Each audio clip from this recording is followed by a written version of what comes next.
and welcome to Weekdays with TCF, presented by The Loop Sports. I am Zach Lilia. You can follow me on Twitter at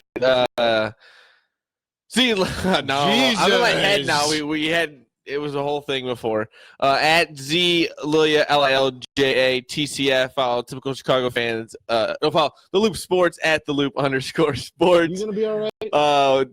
We're on Facebook right now on Facebook Live. Typical Chicago fans. We just did a little bit of a draft. We went live during the draft as the Bulls got Kobe White. Chance called him Colby.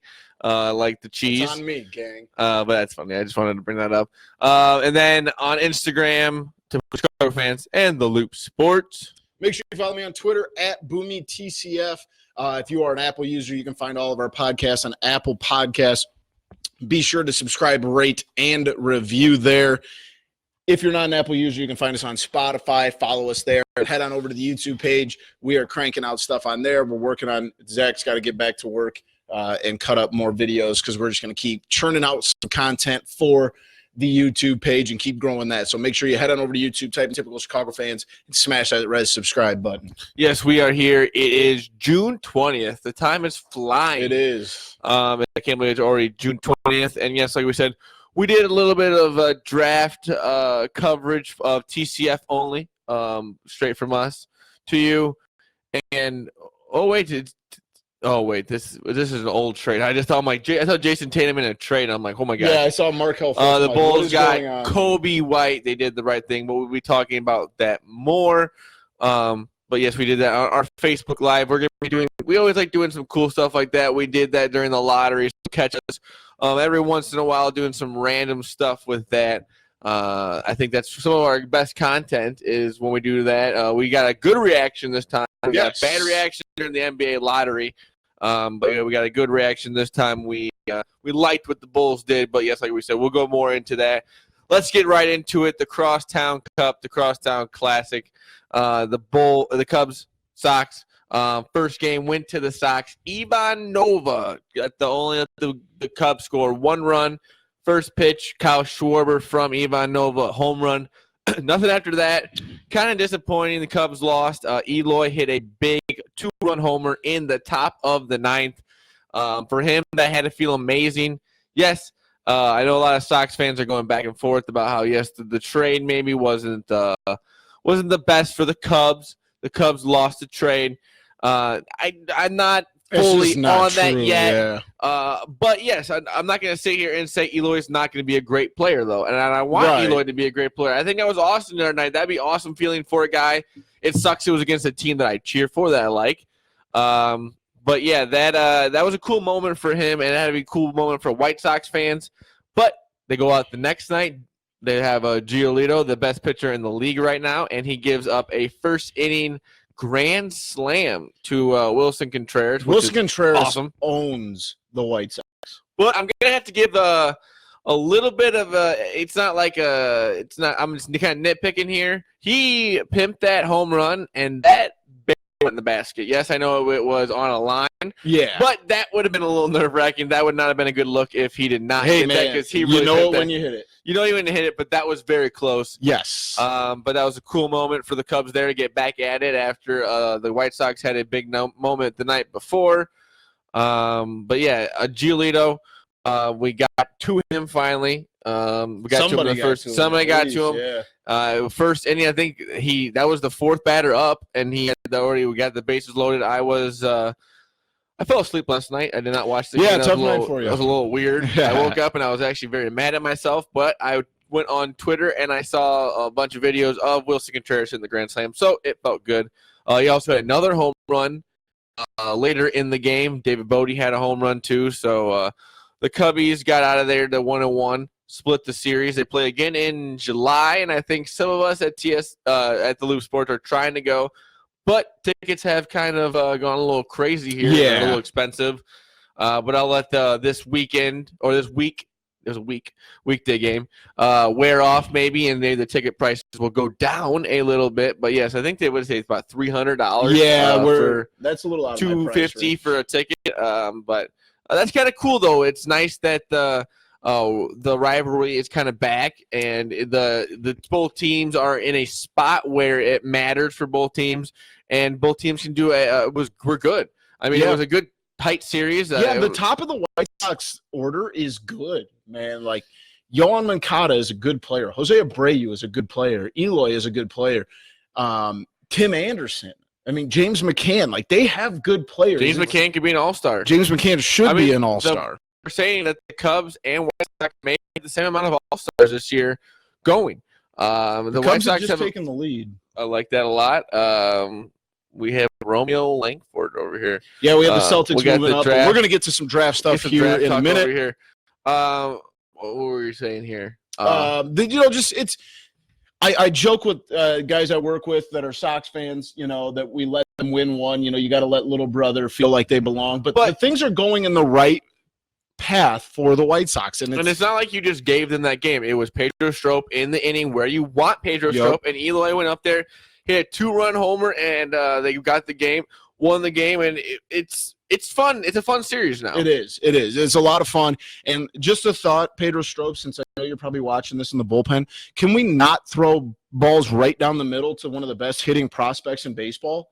Like, why don't you just – like, the way that pitch looked, he couldn't have went up there and placed it on the tee, and it'd have been easier. Like, come on. He literally threw that ball right down the middle, and Eloy just pissed on it. Yeah. So, it's good to see if there's – I don't hate the White Sox, and I don't know about you, Zach, and I don't know if I'm going to piss some Sox fans off, but to me, Sox fans are more concerned about the Cubs than they are the White Sox. But you can also say that the other way, too, with some Cub fans. We're really going back at White Sox fans last night.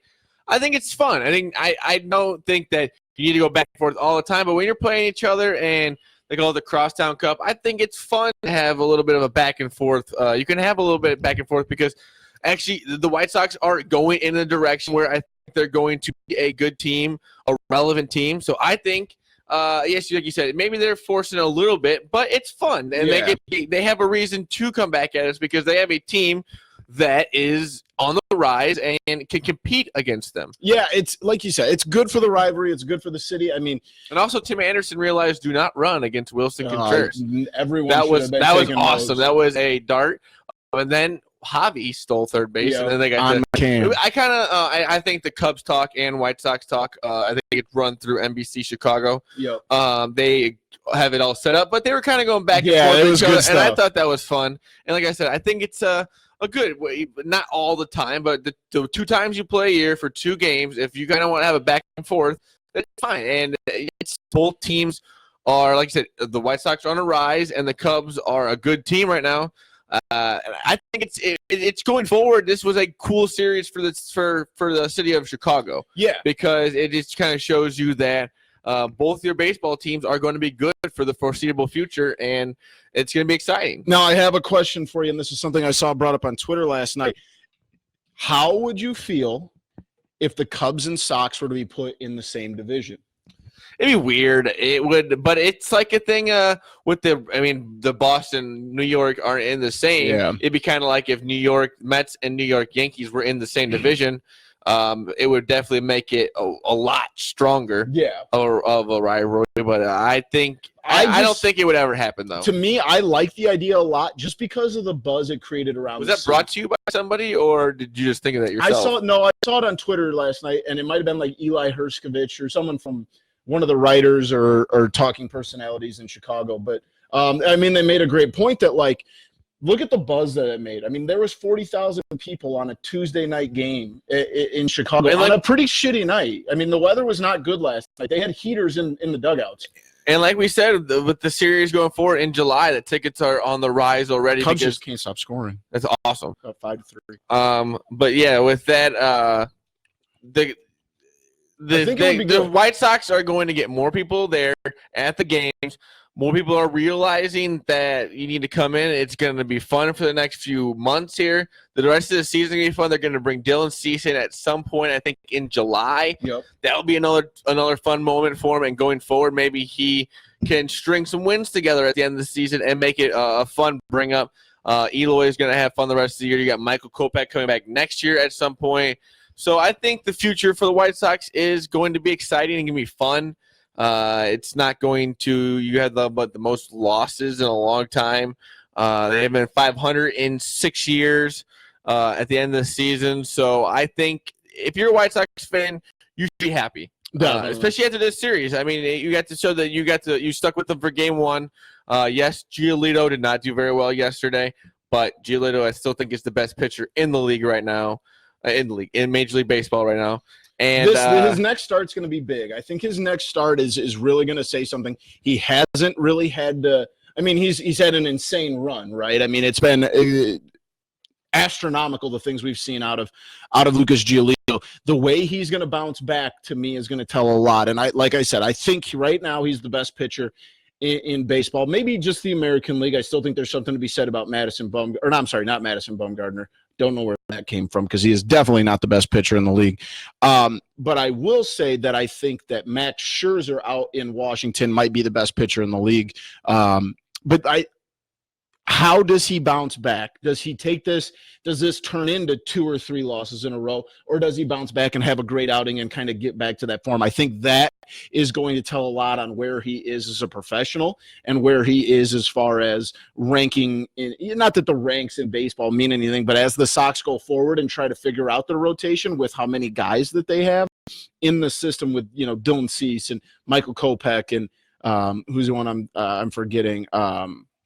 Oh, my God, the guy that got hurt. Oh, Carlos Rodon. Carlos Rodon. You have all these arms. You need to start figuring out in a couple of years what your rotation is going to look like. If he wants to be that guy, he wants to be that dude, he's going to have to, be able to come out and bounce back off of a loss because you're not going to win every start, for 10 in a row. It's just not it's not feasible. It's not going to happen regularly. So how he's going to bounce back is going to be huge to me. It'll be interesting to see that. And I'm really excited for him and for the White Sox. I don't say that a lot, but I think he's kind of one of those rising stars in baseball. And it'll be interesting to see what he looks like coming back off of a loss. Yeah, so going forward, the White Sox are going to like I said, have Dylan Cease come up, and I think they're maybe going to be able to run with the last wild card spot, have some fun with that. I keep saying have some fun. Because it really is. It's just you have been in a spot where you've been losing for so long, the past 6 years, and you can just tell this team is going up, and you're trending up. And it's been a while since you could say that as a White Sox fan, so you could be excited about the future. And I don't know. I'm tired of praising the White Sox. I don't mind it. We do have a nice comment in. Thanks, Josh Joseph, for jumping in. Going back to the Cubs Sox in the same division that we had just talked about, he says it would lose its luster after the first year. I would rather they bring back the 2 series with 3 games each. Much more to look for, and sometimes less is more. I don't disagree. That would be a perfect compromise. Was it you that was telling me one time that maybe just cut it out in general for a year or two? Yeah, I think if you did that, like say next year, you just come out and say, we're not going to play this series this year. We'll play it in 2 years. Then that would be really fun to watch. I think that would draw a ton of interest. The only thing now is with the White Sox getting good, it would kind of ruin the luster. If you really wanted to do it, you do it 2 years ago. Yeah, you don't want to do it now because you can tell it's the White Sox are trending in the right direction. The Cubs are going to be good for the next few years. You want that series there twice a year. You go I think if you were really going to make it work, you do it a couple years ago. Yeah. I wouldn't even mind seeing 2 4-weekend series, 2 series that are 4 games each. I would love to see that. Thursday to Sunday. Yes. Really. I think weekends is what they need to go for. This Monday, Tuesday thing. Well, I know the numbers. July's in the weekend. I know, but I'm saying why not give them both? No, I know what you mean. You're going to put asses in the seats. At minimum, I agree, Josh. 3 games is fine, but why not put it and make it that 4-game series? I know that Thursday night game, people are going to take off work the next day. You're going to put asses in the seats in both sides of town. I think that a 2 series with 4 games each, I think that would be beautiful. 8 games, that's a decent amount. I think, that's a good compromise between 4 and 19. I think that'd be a great number. I wouldn't hate that at all. No, I'm not. And we could Craig. Well, let's get right into it. We'll go into some Cubs talk here. We're going to split up Cubs, White Sox talk. Like I said, we're in a bit of a lull part of the sports year with the NBA and NHL coming to an end here. Oh, before we get going, we know we don't have that many viewers right now, but I need your guys' help. We need some ideas for TCF Top 3 we're going to do at the end of the show. We do have a backup. We have one in mind, but we're not extremely confident in it. So if you guys have anything you want to hear TCF top 3, shoot them at us, and we'll see what we can come up with. Yeah. But yeah, we have one in the we were thinking We got about. one in the chamber. We would like some thoughts because we have trouble with that. We just can't really. Yeah, we're kind of dumb. We're not very smart. But yeah, the Chicago Cubs 40-33. They're officially in first place right now by a half game. Yep. I think the Brewers have one more loss than the Cubs right now. And they have played more games, I believe. Yeah, that's what I mean. And I guess I should have prefaced it that way. I said it the wrong way. They are winning right now, 5-3. 5-3. Kimbrel started his rehab assignment. They said with the Iowa Cubs. It's kind of cool. Yeah. My buddy Screech, Justin Wiley, he was out there. He works for Sacramento. Yeah, and that's where he did his stint, so he got to watch him. He actually fed us the information before everyone else did because he got to tell us secret informant. I think it was a ground out, pop out, and a strikeout is what he had. Looked good out there. They said that he's got. I mean, what was it, one of those pitches I saw? I'm not very good with knowing what pitches are, but it looked nasty. Yeah. And I think if you can get Craig Kimbrel at what you think he can be, this Cubs team is going to be dangerous. Because I agree. Like I said, I love Pedro Strop, but he's also a great setup man. I think that's a perfect spot for him. He's a decent, all right closer. He's a great setup man. I completely and that agree. just helps this bullpen out so much more.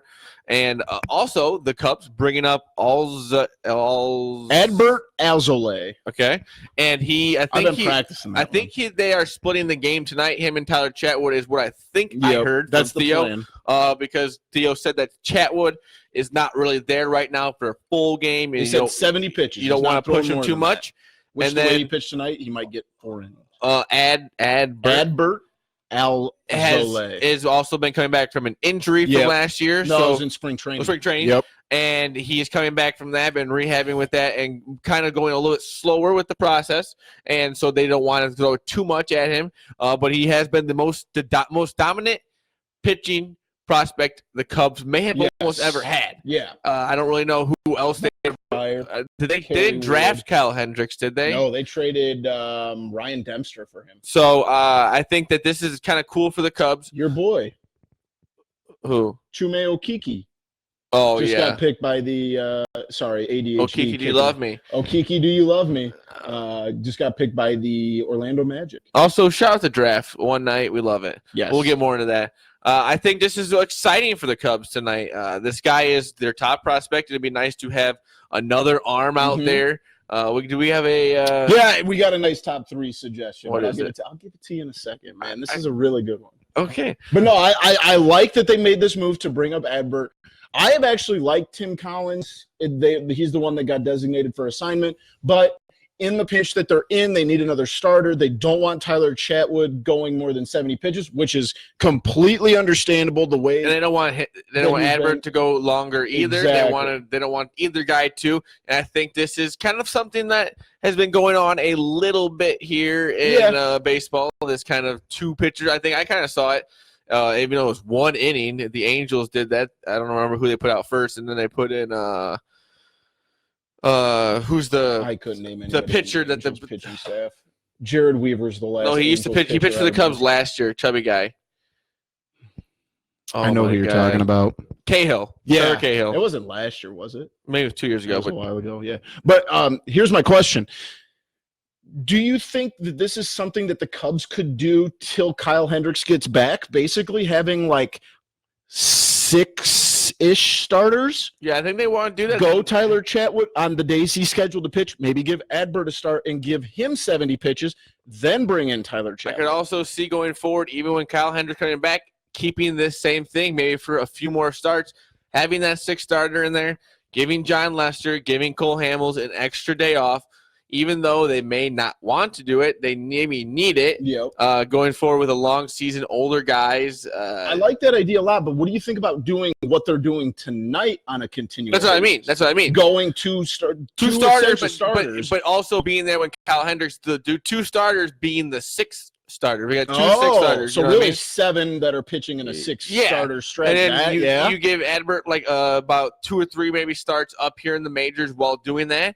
and keep it a 6-man rotation, but technically I guess don't 7. hate that. It would be, and it would also help the older arms in the lineup. Yeah, the rotation. I think it's something that if there's anybody in baseball that is going to Joe Madden give it a try, Joe Madden. Also, one more question before we move on to the White Sox. Something I heard on 670 today.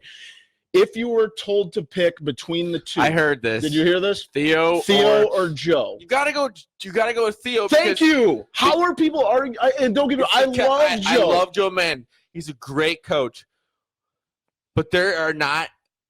I wouldn't say there's no other guys that can do what Theo has done. And Joe can't even do what he did without Theo. They don't get John Lester. And that's nothing against Joe Madden. No. I love Joe Madden. He's a great coach.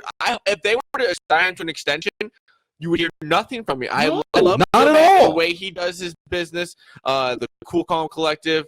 Did you see the talk he had with Wilson Contreras? Yeah, that was awesome. That was amazing. Beautiful. But none of this happens without Theo Epstein. If you're going up against the GOAT of all general managers maybe ever, in a Hall of Fame general manager, and you're trying. Like I said, I love Joe Madden, but you can't sit here and actually say that Theo Epstein. You wouldn't trust. You don't want him to be more part of this team. If you had to pick between the two of them, it's got to be Theo Epstein. And that's nothing against Joe Madden. I love Joe Madden and what he does. But he's also – there's a lot of coaches out there that could probably keep the same rhythm. I'm not saying that you're going to – let's say we bring in a new coach next year. Maybe he doesn't live up to expectations of Joe Madden. And he's not a cool, calm, collective guy. Yes. But it's Theo Epstein is the person who brings everybody else in. Exactly. And Joe Madden, the last 2 guys Joe Madden has gotten at pitching coach and hitting coach have been fired. Yeah. I agree, but you gotta look at that. I don't just blame him for that. No, but what I'm saying is Theo is understanding that you got to take those pieces out. Yeah, and that's the genius behind it. All these moves are behind Theo. And there's going to be arguments like, yes, has Jason Hayward been worth the money? Probably not. Has Yu Darvish as of right now been worth the money? Probably not. There's still a lot left on that contract. Has Tyler Chatwood been worth the money? Probably not. But, none of the Cubs' success happens without Theo Epstein. No, and like you said, baseball teams are printing millions and millions and millions and millions and millions of dollars every day. I'm not going to sit here and be worried. You can sit back and be like, maybe they shouldn't sign up for that longer contract. Maybe they shouldn't sign up that much money. We were going to give Jake Arrieta the same contract, the same amount of money. So I don't really sit here and worry about the money. It's not my money. Definitely. But yeah, it's going to be interesting going forward. I agree.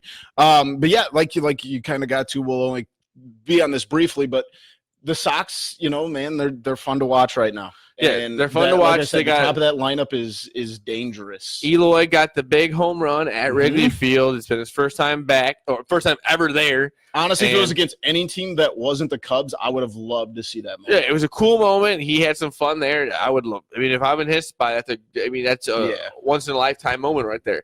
Your first time at Wrigley Field, you got drafted by the team. They traded you. And he goes out there. Traded by the team that drafted you. Traded by the team. No, I meant the Cubs drafted him, then traded him, and you go back to them. And, I mean, that was as big a moment as it could be in that game. And he came through. It was tough for Cub fans. White Sox fans got to have some fun with that and maybe get a little rowdy with their comments. But it's all right. Yeah. It's fun. We had some fun the next night, and then I think every White Sox fan kind of realized you got to take what you give. And I love the White Sox fans that can take it just as well as they can dish it out. It never got out of hand anywhere I saw it. So it's like I said, it's fun going forward. I think in July they play again, so we will see if they can spark back up the interest. Definitely. But let's get into it. The big news of the night: the NBA draft is going on right now.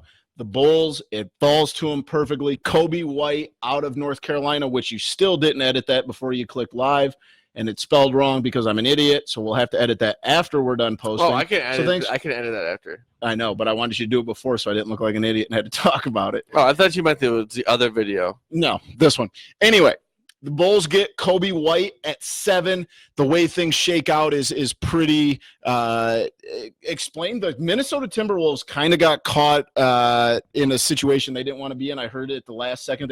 They traded into the 6th pick, then they tried to trade back out, and it didn't work, so they took Jarrett Culver. But it shakes down like this, as everybody expected. Zion Williamson, number 1 overall to the Pelicans. Ja Morant goes 2 to the Grizzlies. Number 3, the Knicks go with RJ Barrett out of Duke. 4, he's going to end up in Atlanta, but he was drafted by the Lakers. DeAndre Hunter out of Virginia. Number 5, one of the guys we talked about, one of the point guards that the Bulls were interested in, Darius Garland out of Vanderbilt. Number 6, he's going to end up in Minnesota. Jarrett Culver, the shooting guard out of Texas. Those 2 picks are the reason that the Chicago Bulls got Coby White, the guy they wanted, because who knows what would have happened if you left the process up to Gar and Pax. Exactly. So they took the guys that needed to be picked. The Bulls got their guy. They got the point guard. They needed some veteran help here in the offseason, but I think that was the pick you wanted. That was the pick you needed, and going forward, this is going to be the best. It's a position that you really need. Yes, I think when we got to the 5th pick, we said, if you haven't had a chance yet, head over after this video. You can watch it either here on Facebook or on our YouTube page. I actually just got done uploading it right now. Our reaction to it, we talked about it when the Cavaliers came on the board, that how big of a pick that was, because Darius Garland, the Bulls' interest in him, Jarrett Culver, I felt like would have been a good pick. But Minnesota kind of gets caught there for a second. They end up with Culver, and the Bulls get the guy I've been clamoring for since the regular season ended, in Coby White. And I think this is a good pick. They have him listed at 6'5". I don't think there's a shot in hell he's 6'5". But either way, fastest kid in the draft. I think he handled the ball really well at North Carolina. I know he's not watching now, but Matt Schoolfield from the Loop Sports, he's a big Carolina guy. He loved Coby White. I think that this is the right move. The Bulls were almost in a position where they couldn't screw it up. I felt like there was 3 guys left at 5. They could always screw it up. That's the thing. Like I said, when that 5 minutes started, it was just one of those, you get nervous because you know what they should take, but you know what they could do also. Right, because all the talk all day today was how much the Bulls love Jackson Hayes. And I don't know, it might – originally people said this is going to be a smokescreen. They wanted Atlanta to trade up for him, and now that is proving that was the case. And those are probably the ugliest jerseys I've ever seen. Sorry, ADHD here again. But anyway, that it was a smokescreen. They go and get the guy that's available. But like I said, when it got to 5, I'm like, if they just don't go stupid here and take someone out of position, out of slot, then this is going to be a good pick. So the Bulls have the 38th pick also. Is that what I see here? Yep. So we'll see. Maybe they can pick up another guy you can throw in there. I don't really know. NBA draft's a little different. The second round is really much there. Not many of those guys really get. I mean, there's always the random. I think was it Draymond? He fell to he was late second first, round, I think. late first. There's always the random, but in NBA, it's very tough to get a second round. But, I mean, and it's proving right now that it's not the worst thing to take a guy in the second round, because look what the Raptors did. They're the first team in NBA franchise history in NBA history to win a title that didn't have a guy in the lottery on it. I mean, basketball is changing. Fred was the NBA undrafted. is changing. Yeah. But think about that. Their best player, the MVP of the NBA Finals, was like 18th or 19th overall. That's wild. So it's interesting to see how the NBA has kind of shifted, and you're seeing teams looking to trade out of maybe a 6 spot that they don't like because they don't feel the value's there, and pick up later round picks. Are all players that are going to get drafted tonight at this event right now? No, just the first round guys that are damn near guaranteed to be picked. Because I was saying, I like what the NFL does. You call them on the phone. You get that interaction with the players, and I think that's what's missed. You'll start seeing they should do that more here on you'll start seeing that in the late first, early second round of guys that are going to not be present at the draft. We are at the 19th pick, and Bull still out there. A lot of people, I didn't see him. Actually, this was the pick, the Indiana pick, that a lot of people anticipated him going to the Pacers, and they chose Goga Badazi from the country of Georgia. Yeah, he played international. Yes. So he did not play college. He's a big guy. I don't think it's a terrible pick, but I know if I'm a Pacers fan, I'd be a little pissed off that we didn't go get someone 7'2". And we talked about this on the video earlier. My dumb brain, 7'2". How can this guy be bad? No, but there is you know what he could be though. You know what my drafts, like my dream scenario for the second round would be? What is it? The Bulls trade out of 38. They pick up like the 45th pick and a late second, and they go get Isaiah Roby, who's from Dixon, and then at like 58, they take Taco Fall. Oh, I'd be all over that. I think Taco Fall will be a undrafted free agent though, so maybe you can still go get him there. We got a question over there. Yep, we got from Josh Joseph. Thanks for chiming in, buddy. I heard this morning in the last 25 years, not one draft pick that was chosen 8 has gone to an all-star game. That's crazy. That's at 8? At 8. It's a good thing we got 7. Yeah, that's nuts. That's wild. That's a nuts. curse of the number 8, the 8th pick. Who was that? Just today? Yeah. The 8th pick was Jackson Hayes, Poor the guy. center. He's probably – I mean, the stuff I've seen, I haven't been super impressed with Jackson Hayes, and that's why it worried me that the Bulls were so interested in Jackson Hayes. I mean, I get he's a 19-year-old. I think he's like 6'10", 6'11", but – I mean, those guys are right now, the way the NBA is going, those guys are a dime a dozen. Yeah. Also, the NHL draft is tomorrow. Yep. And the Blackhawks have the number 3 pick in the draft. They're looking at Bowen. Yep. Byram. Bowen Byram is projected to be the 5th overall pick right now. A lot of names that we're seeing are a kid named Alex Turncoat, who's the one that I've heard the most about. Here's the thing. He probably is the best player available at that spot, but the Blackhawks need one thing right now, Zach. What is that? Defense. Defense. And that's what Byram is. Yep. It says here defensive men are rarely NHL ready straight out of the draft. Exactly. But they see this Byram as a guy who maybe is a little bit different. Maybe he is NHL ready, and he could go and help the Blackhawks next year because, like you said, that is what they need. They need defensive help. They went out. They traded for a guy, more defense, not as much as you would like. And like you said, you would like to go see the Blackhawks maybe go out and sign a few more guys, more defensive guys. But it would go in the right direction for the Blackhawks. Like their offense was there last year, looked great, got hot. Kane, Tay's best offensive years of maybe their careers, and it was kind of ruined by not a great defense. And I think as much you just keep bringing in guys, something's going to stick to the wall. Definitely. And the kid that like I said, I've been seeing a lot about, and we talked about this might have been last week, this Alex Turcotte kid. Is he to Wisconsin? Yeah, well, he's committed to Wisconsin. Oh. He's committed to Wisconsin. Here's the thing. He's from Illinois. I think that, to me, if he's the best player available, I know the Blackhawks need defense. I would not mind seeing Turcotte get drafted. How does that work? He's just not going to play for them then? Yeah. Most likely. It depends on the money. If he's the 3rd overall pick, he's probably not going to go to Wisconsin. But you could see him go. Hockey's different. You can go play in your college season, and then as soon as that's over, you come play in the AHL. You could see that. I wouldn't mind seeing Turcotte. But I also, like you said, it all depends on do the Bulls go – or the Bulls. We're so much talking about the Bulls tonight.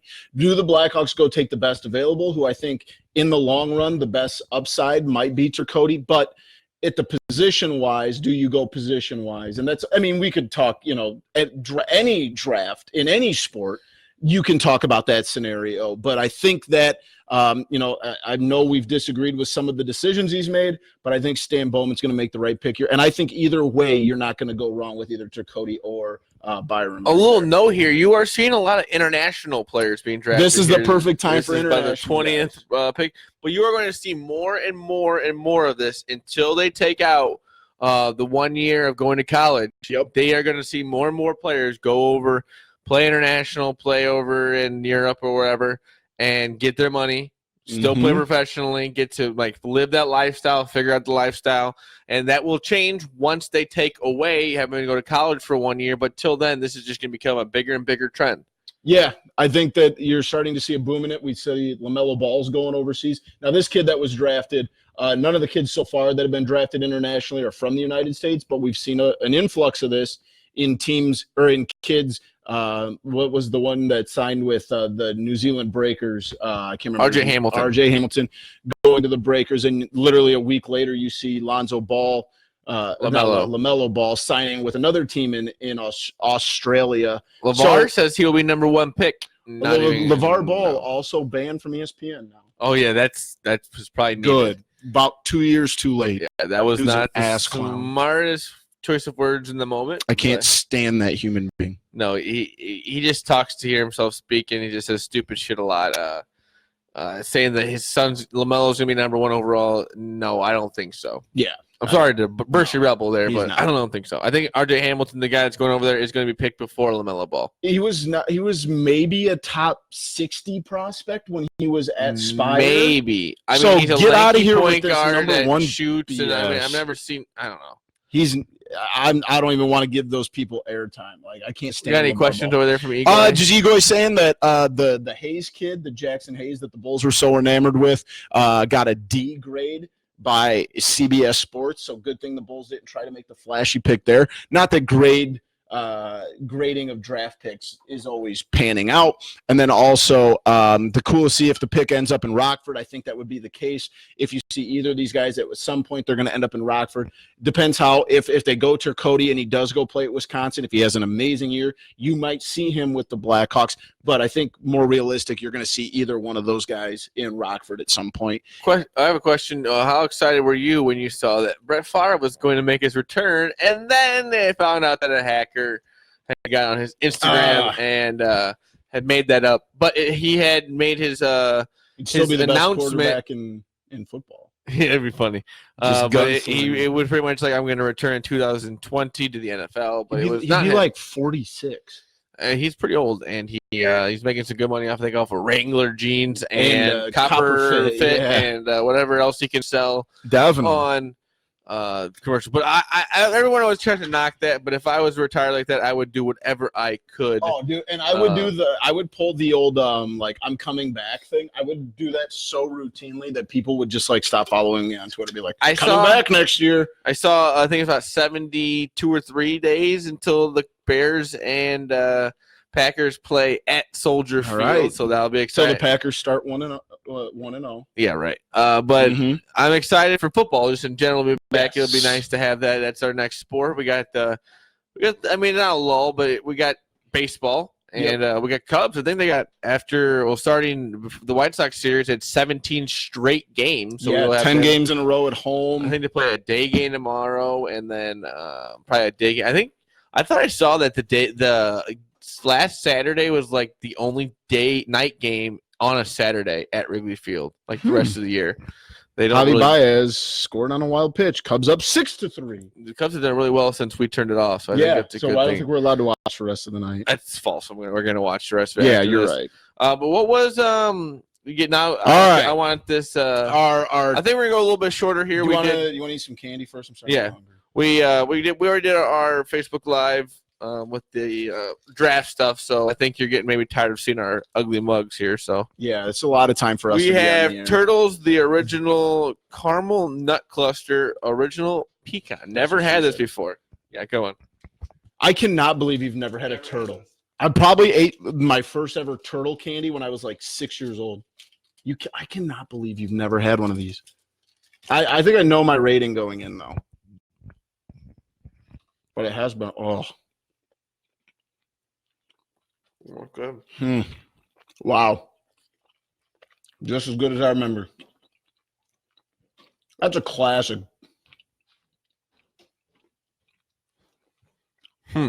Wow. Just a perfect piece of candy right there. Blows my mind you've never had one of these. Quick, 3.2. Oh, I was going to go 3.4. That's something special right there. It's a good candy. I'm going to hold on to this. I say usually you leave the extras here. I don't think that one's getting left here. No, that was really good. All right, what's this big top 3? Let me get to some of our suggestions. We had some really good ones. I think really chewy.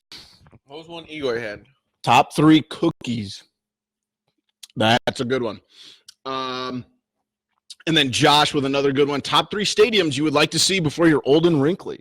I'll do that one. You want to do that one? It can be any sport. But maybe it might be a little bit tougher for you. But yeah, I've got some, though. And all right, let's do this, right?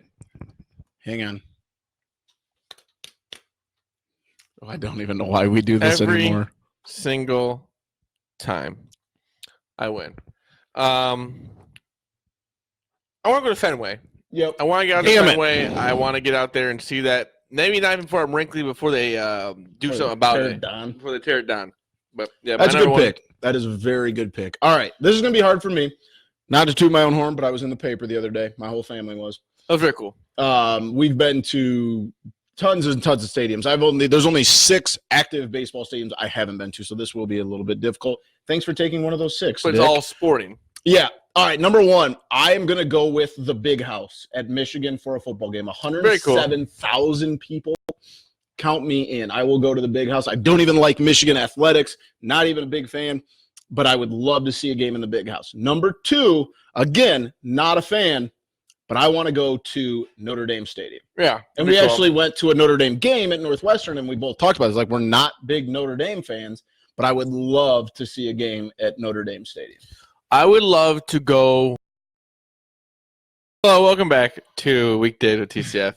So what we're doing, though, is our TCF top 3 stadiums you want to visit before you're old and wrinkly. We're going to finish up, yeah. And I had number 1, you went Boston, Fenway Park. I went number 1 with the Big House at Michigan. Number 2, I went with Notre Dame Stadium. At number 2, you're going. I guess I'll narrow it down to an Auburn, Alabama game. That'd be awesome. The atmosphere there, or like an LSU, Auburn game or whatever. Or LSU, Alabama. Any of those kind of atmospheres are so awesome to be around. I agree. Those are good ones. One of those 2, and I guess I'll just go with the Alabama. With my last pick. Do I get 3? Do I get 2? Yeah, but I know you're not going to pick mine. Okay, so go ahead. You just want me to go ahead? Go ahead. I'm going to the Swamp. I've got to go see a game in Florida. There. Big Florida fan. I've got to see a game in the Swamp at some point in my life. And it's a huge atmosphere, a great atmosphere, no matter how good the team is. I heard the tailgating there is amazing, and not to mention it's Tallahassee, Jesus Christ, Gainesville, Florida. Can't beat it, man. Let me see. Where would I want to go? I think an international soccer game would be awesome to go to. That would be fun. Like I said, the atmosphere. But you got to go in another country. You can't go like when they come visit the United States. No. That's what I mean. Like their home games. Like, I agree. That would be good. I completely agree. I think that that would be awesome. International, like the Liverpool or Barcelona, or go to like the La Liga Championship. Yeah, one of those games would be awesome. People are very passionate over there and they have a good time with it, so that would be mine. But yes, thank you. That was our top 3. Yep. Sorry for the little connection problem there at the end. It's all right. But you can follow me on Twitter at ZLilja, LILJATCF. At typical_Chicago is the main page. At the loop_sports. You're watching us here on Typical Chicago Fans Facebook Live. We did a little bit of a NBA draft coverage stuff there. Oh, that's going to be on our YouTube very quickly here.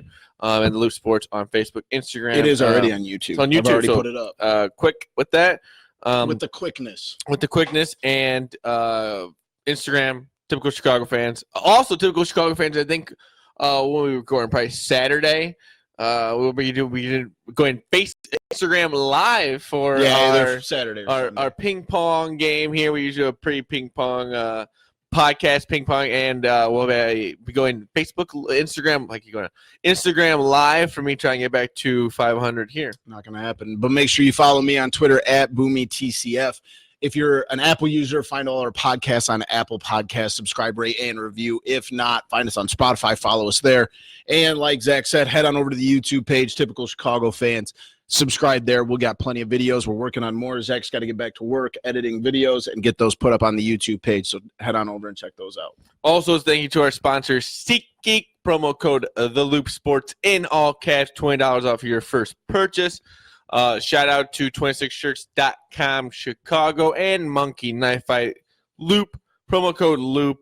Match your deposit up to $100. Daily fantasy. If you love it, go over to Monkey Knife Fight. And they said the promo code Loop. Match your deposit up to $100. We also did, like I said, we did an NBA draft preview coverage. A little bit here. We did about the first 8 picks, I think it was 7 or 8 picks. 45 minutes. That's on our YouTube page right now. But we will be, and then they said Instagram Live on Saturday or Sunday. Check that out.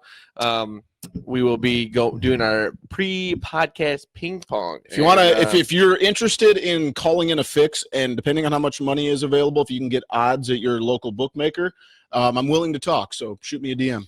Yeah, that'll be his excuse when he loses. Yeah. But thank you for watching us. We love you all. Peace.